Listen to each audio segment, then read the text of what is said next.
This is a question that crops up quite a few times and is an important question. Was the flood global or local? Well, I'm just going to put up some key points. One is that God told us that in the latter days, scoffers would arise who would doubt that there was a flood.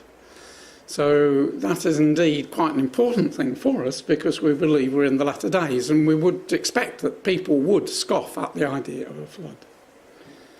But the scripture emphasises that it was a global flood, and it goes out of the way to show it couldn't be a local one by the points that it makes, which we'll look at in a moment. And God has promised that he never again would flood the earth, and there have been many floods. So if it was a local flood, then God has broken his word, and we know that God doesn't lie. So my simple answer is yes, it was a global flood. So let's look at 2 Peter. I'll put all the references up there, but 2 Peter chapter 3, talking about the latter days. And we know, in fairness, when Peter was talking about the latter days, he immediately was thinking about the events of AD 70. But there is an echo about the things that he said that apply down to our age. And this is what he said. Know this verse, that there shall come in the last days scoffers, walking after their own lusts, and saying, where is the promise of his coming? For since the fathers fell asleep, all things continue as they were from the beginning of creation. And he says what they forget about, that things haven't continued the same from the beginning of creation. There was a little matter about God's judgment in the flood. And so in verse 6 he says, whereby the world that then was, being overflowed with water, perished. So he was saying there would be people in the latter days who wouldn't believe that there was this perishing of the world by a flood.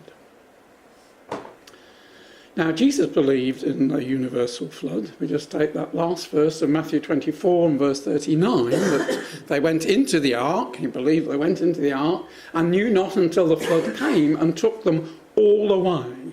So shall also the coming of the Son of Man be. So Jesus believed that in the time of the flood, only those in the ark survived. All the rest were taken away. And the interesting thing is that when God describes the flood, whether it's in the New Testament or the Old Testament, he uses a special word for the flood. There are different words for local floods, and that's not the word that is used. Can somebody tell me how you pronounce that Hebrew word? Mabul. Sorry? Mabul. That's how I'm going to pronounce it, but it means a deluge. And normally it's the Mabul, the deluge. And that distinguishes it from other words that are used, and because there are floods described, local floods that are described elsewhere in the scripture, but it's a different word. When we come to the New Testament, and Jesus talks about the flood, or Peter about the flood, then it's the cataclysmos, from which we get a cataclysm. So it's something outside the normal course of events. So that's another indication. But when we read the account, and I've just put up the appropriate verses from Genesis chapter 7 and verses 19 to 23, you can see the great emphasis that is made upon everything. The waters prevailed exceedingly upon the earth. All the high hills that were under the whole heaven were covered. 15 cubits upward did the waters prevail, and the mountains were covered. All flesh died.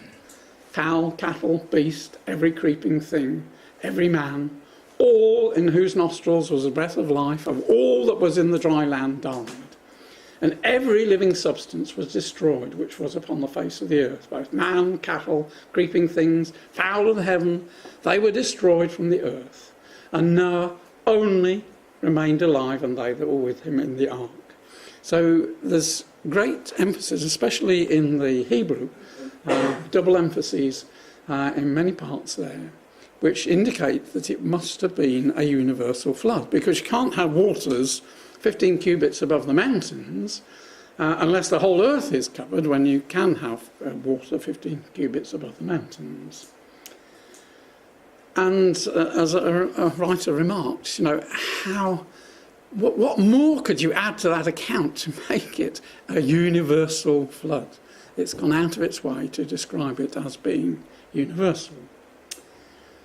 Now, there is the counterside to that it goes out of its way to show it wasn't a local thing, because there would be absolutely no point in Noah building an ark if it was a local flood. He could just command them to go over the mountains and escape.